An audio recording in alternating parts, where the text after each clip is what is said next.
chế cố yên sân ai cùng ta xa ca chạy lo cái anh chế cố quay lệ rong cao nè đưa son lấy khó quay lệ cùng xa ca nhé cao lại nó chua tay ai à lên cao lại nó chan tay ai à lên chế cố yên sân ai cùng ta xa ca chạy lo cái anh chế cố quay lệ rong cao nè đưa son lấy khó quay lệ cùng sang ca nhé cao lại nó chua tay ai à lên cao lại nó chan tay ai à lên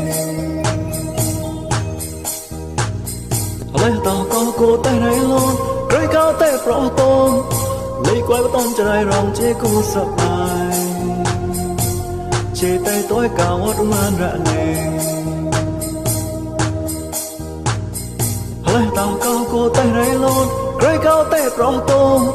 lấy quay bắt tôn cho đây rong chế cô sập bài chế tay tối cao hót man rạ lên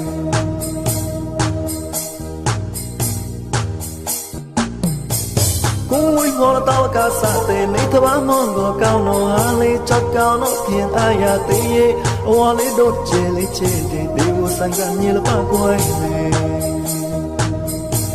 cúi ngó tao cả sa tê lấy thơ bá mong gò cao nó hà lấy khô lấy mong gò rong phải lo cao với mong sờ mồ trăng nó ra lệ hoa lấy đốt chê để tiêu sang gan như là ba quay lệ chế cố nhiên sân ai cùng ta sang ca chạy lo cái anh chế cố quay lệ rong cao nè đưa son lấy khó quay lệ cùng sang ca nhé cao lại nó chua tay ai à lên cao lại nó chan tay ai à lên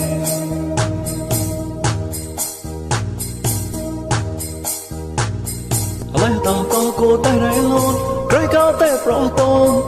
lấy quay bắt tôn cho đây rong chế cô sập